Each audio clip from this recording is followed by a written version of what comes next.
ನಮಸ್ಕಾರ ಸ್ನೇಹಿತರೆ, ಎಲ್ಲರೂ ಹೇಗಿದ್ದೀರಾ? ಆರಾಮಿದ್ದೀರಾ ಅಂದ್ಕೊಂಡಿದ್ದೀನಿ. ನಾನು ಕೂಡ ಆರಾಮಿದ್ದೀನಿ. ನಾನು ನಿಮ್ಮ ಸರಸ್ವತಿ ಪ್ರಕಾಶ್.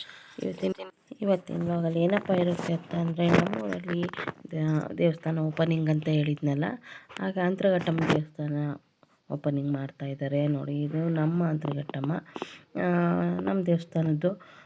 ದೇವರು ಫಸ್ಟಿಗೆ ತಂದ್ರಲ್ಲ, ಇದರಿಂದ ಶಿಲೆ ಮಾಡಿದಾಗಿಂದ ತಂದಿದ್ದನ್ನು ತಗೊಂಡೋಗ್ಬಿಟ್ಟು ಕಲ್ಲತ್ತಿಗಿರಿಲಿ ಪುನರ್ಜನೆ ಮಾಡಿಸ್ಕೊಂಬಂದು ದೇವರು ಓಡಾಡ್ತಾಯಿದೆ. ಮಾಡಿಸ್ಕೊಂಬಂದಿನೇ ದೇವರು ಎಲ್ಲರ ಮೇಲೂ ಬರ್ತಾಯಿತ್ತು. ಹಾಗೆ ಊರು ತುಂಬ ಮೆರವಣಿಗೆ ಮಾಡ್ತು. ತುಂಬ ಅಂದರೆ ತುಂಬ ಓಡಾಡಿಸ್ಬಿಡ್ತು. ಇಡೀ ಊರು ತುಂಬ ಓಡಾಡಿಸ್ತು ಅಂತಲೇ ಹೇಳ್ಬೋದು. ನಾವು ದೇವರಿಂದೆ ಓಡೋದೇ ಆಯಿತು. ಏನೋ ನನಗೊಂಥರ ಆಶ್ಚರ್ಯ ಅನ್ನಿಸ್ಬಿಡ್ತು. ಆ ಥರ ದೇವರೆಲ್ಲ ಊರು ತುಂಬ ಅಡ್ಡಾಡಿದ್ದು ನೋಡಿ. ಅದು ಒಂದು ನೋಡಿ ಯಾವ ರೀತಿ ಹಿಂದಕ್ಕೆ ಕರ್ಕೊಂಡೋಗುತ್ತೆ, ಮುಂದಕ್ಕೆ ಕರ್ಕೊಂಡೋಗುತ್ತೆ, ಆ ಕಡೆ ಈ ಕಡೆ ಹೋಗುತ್ತೆ. ಪಾಪ ಹೊತ್ಕೊಂಡಿರೋರ್ಗಂತೂ ಹಿಡಿಯೋಕ್ಕೆ ಆಗ್ತಾಯಿರಲಿಲ್ಲ, ಅಷ್ಟೊಂದು ಇದಾಗ್ತಾಯಿತ್ತು. ತುಂಬ ನೋಡಿ, ನಾವು ದೇವಸ್ಥಾನ ಇನ್ನೂ ಓಪನ್ ಆಗದೆ ಇರೋದ್ರಿಂದ ಫಸ್ಟಿಗೆ ದೇವ್ರನ್ನ ಕರ್ಕೊಂಡು ಹೋಗ್ಬಾರ್ದು ದೇವಸ್ಥಾನದೊಳಗೆ ಅಂದ್ಬಿಟ್ಟು, ನಮ್ಮೂರಲ್ಲಿ ಇನ್ನೊಂದು ದೇವಸ್ಥಾನ ಇದೆ, ವೀರಭದ್ರೇಶ್ವರ ಸ್ವಾಮಿ ದೇವಸ್ಥಾನ. ಅಲ್ಲಿ ನಾವು ಅದನ್ನು ತಂದು ಕೂರಿಸಿದ್ವಿ. ಇನ್ನೆರಡು ದಿನ ಇತ್ತು ದೇವಸ್ಥಾನ ಓಪನಿಂಗು ಅಂದಾಗ ತಂದಿದ್ರು ದೇವ್ರನ್ನ. ಹಂಗಾಗಿ ಆ ದೇವಸ್ಥಾನದಲ್ಲಿ ಕೂರಿಸ್ಬಿಟ್ಟು ದೇವ್ರನ್ನ ಅಲ್ಲಾದರೂ ಪೂಜೆ ಪುನಸ್ಕಾರ ನಡೀತಾ ಇರುತ್ತೆ. ಇಲ್ಲಿ ಓಪನ್ ಆಗದಲ್ಲೇ ದೇವ್ರಿಗೆ ಪೂಜೆ ಮಾಡೋಂಗಿಲ್ವಲ್ಲ, ಹಂಗಾಗಿ ಅಲ್ಲೇ ಕೂರಿಸಿದ್ರು ನೋಡಿ. ಇದು ವೀರಭದ್ರ ಸ್ವಾಮಿ ದೇವಸ್ಥಾನ, ಇದು ವೀರಭದ್ರೇಶ್ವರ. ಎಷ್ಟು ಚೆನ್ನಾಗಿ ಕಾಣ್ತಾ ಇದೆ ನಿಜವಾಗ್ಲೂ. ನೋಡ್ತಾ ಇದ್ರೇ ಒಂಥರ ಎಷ್ಟು ಖುಷಿ ಅನಿಸುತ್ತೆ. ನಮ್ಮ ಅಂತರಘಟ್ಟಮ್ಮನೂ ಅಷ್ಟೇ, ನೋಡಿದರೆ ಖುಷಿ ಅನ್ನಿಸ್ತಾಯಿತ್ತು. ನೋಡಿ ಯಾವ ರೀತಿ ಇದೆ ದೇವಸ್ಥಾನ. ಎಲ್ಲರೂ ತುಂಬ ಎಲ್ಲ ಹೆಣ್ಮಕ್ಳು ಹೋಗಿದ್ರು ಕಲ್ಲತ್ತಿಗಿರಿಗೆ. ನಾನೇ ಹೋಗಿರಲಿಲ್ಲ, ನಂಗೆ ಸ್ವಲ್ಪ ಕೆಲಸ ಇತ್ತು, ಹಂಗಾಗಿ ಹೋಗೋಕ್ಕಾಗಲಿಲ್ಲ. ದೇವಸ್ಥಾನ ಎಲ್ಲ ಈ ಥರ ರೆಡಿ ಮಾಡಿದ್ರು. ಎಷ್ಟು ಚೆನ್ನಾಗಿ ಕಾಣ್ತಾ ಇದೆ ನೋಡಿ. ತುಂಬ ಅಂದರೆ ತುಂಬ ಚೆನ್ನಾಗಿ ಕಾಣ್ತಾ ಇತ್ತು. ಎಷ್ಟೊಂದು ಜನನೂ ಇದ್ದರು. ಹಾಗೆ 3 ದಿನದಿಂದನೂ ಅಲ್ಲೇ ಊಟ ತಿಂಡಿ ಕಾಫಿ ಎಲ್ಲನೂ ಅಲ್ಲೇ. ಮನೇಲಿ ಯಾರೂ ಹೆಣ್ಮಕ್ಳು ಅಡುಗೆ ಮಾಡೇ ಇಲ್ಲ. 3 ದಿನದಿಂದನೂ ಅಷ್ಟೇ ಅಡುಗೆ ಮಾಡಿಲ್ಲ. ಎಲ್ಲ ದೇವಸ್ಥಾನ ಹತ್ರನೇ ಕಾಫಿ ತಿಂಡಿ ಊಟ ಕೂಡ ಅಲ್ಲೇ ಮಾಡ್ತಾಯಿದ್ರು. ಯಾರು ಕೂಡ 3 ದಿನನೂ ಮನೇಲಿ ಒಲೆ ಹಚ್ಚಿಲ್ಲ. ಎಲ್ಲ ದೇವಸ್ಥಾನ ಹತ್ರನೇ ಊಟ ತಿಂಡಿ ಕಾಫಿ ಇರೋದ್ರಿಂದ ಆರಾಮಾಗಿ ಡೈಲಿ ರೆಡಿಯಾಗಿ ದೇವಸ್ಥಾನಕ್ಕೆ ಹೋಗೋಕ್ಕೆ ಈಸಿ ಆಗ್ತಾಯಿತ್ತು ನೋಡಿ. ದೇವಸ್ಥಾನದಲ್ಲಿ ರಾತ್ರಿ ಎಲ್ಲ ಯಾರು ಮಲಗೇ ಇಲ್ಲ. ರಾತ್ರಿ ಇಡೀ ಕೆಲಸ. ನಾಳೆ ಹೋಮ ಎಲ್ಲ ಇರೋದ್ರಿಂದ, ಕುಂಭಾಭಿಷೇಕ ಎಲ್ಲ ಇರೋದ್ರಿಂದ ಎಲ್ಲನೂ ರೆಡಿ ಮಾಡ್ತಾಯಿದ್ರು. ಊಟದ ಹಾಲು ಈ ಥರ ಇದೆ ಎಲ್ಲನೂ. ಯಾರು ಕೂಡ ಒಂದು ದೊಡ್ಡವರಿಂದ ಹಿಡಿದು ಸಣ್ಣವ್ರ ತನಕನೂ ಯಾರು ಕೂಡ ಮಲಗಿರಲಿಲ್ಲ. ಎಲ್ಲನೂ ಒಬ್ಬೊಬ್ಬರು ಒಂದೊಂದು ಕೆಲಸದಲ್ಲಿ ಬ್ಯುಸಿಯಾಗಿದ್ದರು. ಊಟ ಎಲ್ಲ ನೋಡಿ, ಊಟ ಬಡ್ಸೋಕ್ಕೆಲ್ಲ ರೆಡಿ ಮಾಡ್ತಾಯಿದ್ರು. ನೈಟ್ ಊಟ ಹಾಗೆಯೇ ದೇವಸ್ಥಾನದ ಮುಂದೆ ಎಲ್ಲರೂ ರಂಗೋಲಿ ಬಿಡಿಸ್ತಾ ಇದ್ವಿ. ಎಷ್ಟು ಜನ ಎಲ್ಲರೂ ಕೂಡ ಒಂದೊಂದು ರಂಗೋಲಿ ಬಿಡಿಸ್ತಾಯಿದ್ರು. ಸಣ್ಣವರು ದೊಡ್ಡವರು ಅನ್ನೋದು ಏನಿಲ್ಲ, ಎಲ್ಲರೂ ಕೂಡ ರಂಗೋಲಿ ಬಿಡಿಸೋದು, ಆ ಕೆಲಸ ಈ ಕೆಲಸ ಅಂಥೇಳಿ ಎಲ್ಲರೂ ಬ್ಯುಸಿಯಾಗಿದ್ದರು. ನಾನು ಕೂಡ ಹಾಗೆ ರಂಗೋಲಿ ಬಿಡಿಸ್ತಾಯಿದ್ದೆ.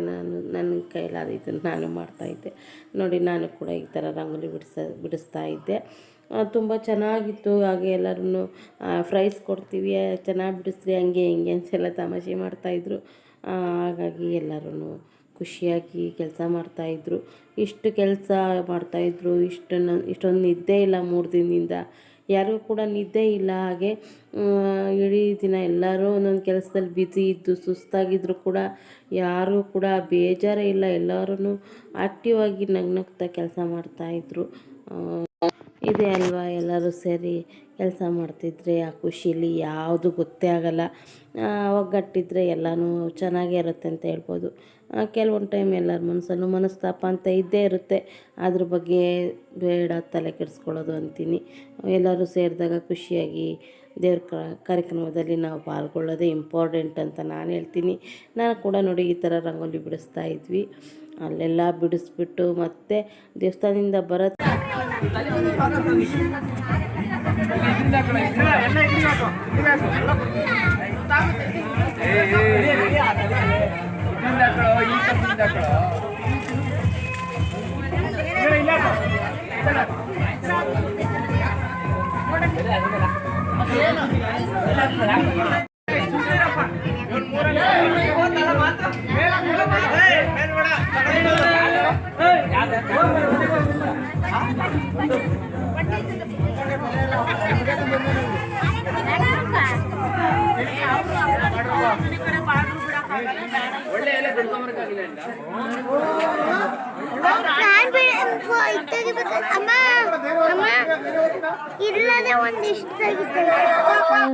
ಅಲ್ಲಿಂದ ಬಂದುಬಿಟ್ಟು ದೇವಸ್ಥಾನದಲ್ಲೆಲ್ಲ ರಂಗೋಲಿ ಎಲ್ಲ ಬಿಡಿಸಿ ಬರೋದಕ್ಕೆ 2 ಗಂಟೆ ಆಯಿತು.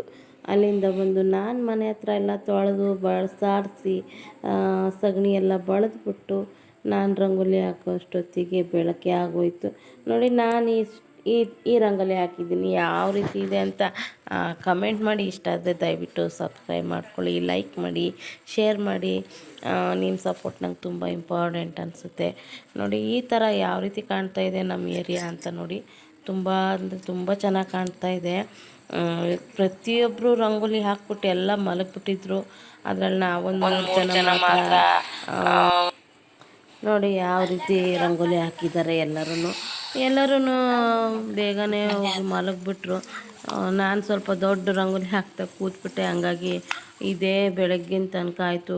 2 ಗಂಟೆಯಿಂದ ಸುಮಾರು 2 ಗಂಟೆಯಿಂದ ನಾನು 4:45 ತನಕನೂ ರಂಗೋಲಿ ಹಾಕಿದ್ದೀನಿ. ಇದನ್ನು ಎಲ್ಲನೂ ತೊಳೆದು ಬಳಿದು ಕ್ಲೀನ್ ಮಾಡಿ ಈ ರಂಗೋಲಿ ಹಾಕೋದಕ್ಕೆ ನನಗೆ ಬೆಳಗ್ಗೆನೇ ಆಗೋಗ್ಬಿಡ್ತು. ತುಂಬ ದೊಡ್ಡಕ್ಕಿತ್ತು. ಇಡೀ ಪೂರ್ತಿ ನಮ್ಮ ಅಂಗಳ ಪೂರ್ತಿ ತುಂಬೋಗಿತ್ತು ಅಂತ ಹೇಳ್ಬೋದು. ಅಷ್ಟು ದೊಡ್ಡ ರಂಗೋಲಿ ಹಾಕಿದ್ದೆ. ಬೆನ್ನೆಲ್ಲ ನೋವು ಬಂದ್ಬಿಡ್ತು ನನಗೆ ಕೂತು ರಂಗೋಲಿ ಹಾಕಿ. ಆದರೂ ತುಂಬ ಚೆನ್ನಾಗಿತ್ತು. ಎಲ್ಲರೂ ತುಂಬ ಚೆನ್ನಾಗಿದೆ, ಎಷ್ಟು ದೊಡ್ಡ ರಂಗೋಲಿ ಹಾಕಿದೀಯಾ, ಎಷ್ಟು ಟೈಮ್ ತೊಗೊಂಡೆ ಅಂತೆಲ್ಲ ಕೇಳ್ತಾಯಿದ್ರು ನೋಡಿ. ಎಷ್ಟು ಚೆನ್ನಾಗಿದೆ ಅಲ್ವಾ ರಂಗೋಲಿ. ತುಂಬ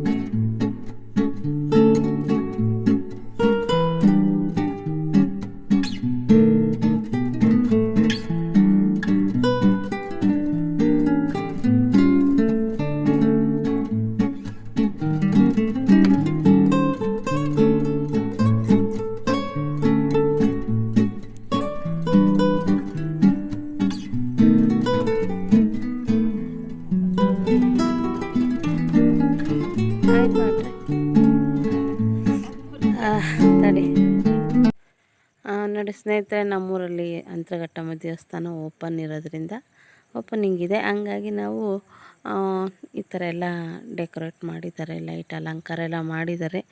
ಈಗ ಸುಮಾರು 4 ಗಂಟೆ ಟೈಮು. 4 ಗಂಟೆ ಬೆಳಗ್ಗೆ ರಾತ್ರಿ 9 ಗಂಟೆಯಿಂದ ಹೇಳೆ ಹೇಳ್ತಾ ಇದ್ದೆ ಅಡ್ಡ ಬಂದಲ್ಲ. ಬೆಳಗಿನ ಜಾವ 4 ಗಂಟೆ, ಇನ್ನೂ ಮಲಗಿಲ್ಲ ನಾವು. 10 ಗಂಟೆಯಿಂದ ರಂಗೋಲಿ ಹಾಕ್ತಾಯಿದ್ದೀವಿ, ಮುಗಿತಾನೇ ಇಲ್ಲ. ಇಡೀ ಬೀದಿಲೆಲ್ಲನೂ ಹಾಕಿದ್ದಾರೆ. ಎಲ್ಲ ಹಾಕ್ಬಿಟ್ಟು ಹೋಗಿ ಮಲಗಿದ್ದಾರೆ. ನಾವೊಂದು 3 ಜನ ಇದ್ದೀವಿ. ಯಾಕಂದರೆ ನಮ್ದು ಸ್ವಲ್ಪ ದೊಡ್ಡ ರಂಗೋಲಿ ಹಾಕ್ತಾಯಿದ್ದೀವಿ. ಹಂಗಾಗಿ ಲೇಟಾಯಿತು. ಕರೆಕ್ಟಾಗಿ 4 ಗಂಟೆ ಇವಾಗ. ನೋಡಿ ಯಾವ ರೀತಿ ಇದೆ ರಂಗೋಲಿ. ಇದು ನಾನು ಹಾಕಿರೋಂಥ ರಂಗೋಲಿ ನೋಡಿ. ನಾನು ಹಾಕಿರೋ ರಂಗೋಲಿ ಹೇಗಿದೆ ಅಂತ ಕಮೆಂಟಲ್ಲಿ ಹೇಳಿ. ನೋಡಿ, ಇದು ನಮ್ಮ ತಂಗಿ ಹಾಕಿರೋದು ಕೋಕಿಲ. ಆ ಕಡೆ ಹಾಕಿರೋದು ಕವಿತಾ. ಹಾಯ್ ಮಾಡಿ. ಹತ್ರ ಬರ್ರಿ, ಮುಖನಾರ ಕಾಣಲಿ ಯೂಟ್ಯೂಬಾಗೆ. ಇದು ನಾನು ಹಾಕಿರೋಂಥ ರಂಗೋಲಿ. ಫುಲ್ ಸುಸ್ತಾಗ್ಬಿಟ್ಟಿದ್ದೀವಿ ಇವತ್ತು. ರಾತ್ರಿ ಎಲ್ಲ ನಿದ್ದೆ ಇಲ್ಲ, ಮಲಗೆ ಎಲ್ಲ ಕೂತು ಇಲ್ಲ, ಬರೀ ರಂಗೋಲಿ ಹಾಕೋದೇ ಆಯಿತು. ಫುಲ್ ಸುಸ್ತಾಗ್ಬಿಟ್ಟಿದ್ದೀವಿ. ಎಲ್ಲರೂ ಒಳಗೆ ಹೋಗಿದ್ದಾರೆ, ನಾವೇ ಒಂದು 3 ಜನ ಇರೋದು. ನಾವು ಹೋಗಿ ಮಲ್ಕೊಳ್ಬೇಕು. ಎಲ್ಲ ಗುಡ್ ನೈಟ್ ಹೋಗ್ರಿ, ಸ್ವಲ್ಪ ಹೊತ್ತು ಮಲ್ಕೊಳ್ರಿ. ಗುಡ್ ಮಾರ್ನಿಂಗ್ ಆಗೋದು ಮತ್ತೆ ಅದು.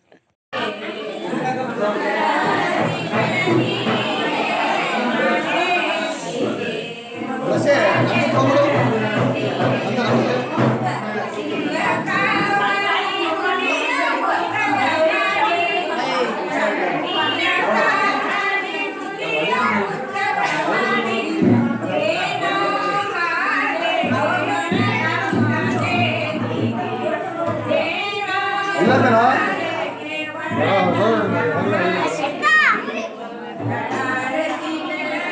ಬರ್ದಿಲ್ಲ ನಾವು ಎಲ್ಲಿದಾನಂತೆ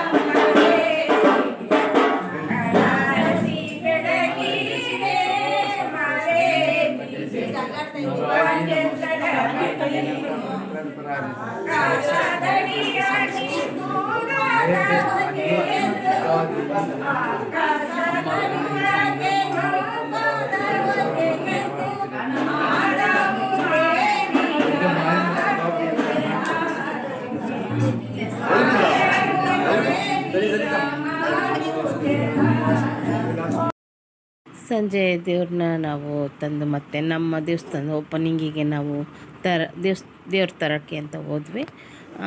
ಮುಂದುವರೆದ ಭಾಗನ ನಾನು ಮತ್ತೆ ವೀಡಿಯೋಸ್ ಅಪ್ಲೋಡ್ ಮಾಡ್ತೀನಿ. ಅಲ್ಲಿವರೆಗೂ ಥ್ಯಾಂಕ್ ಯು ಫಾರ್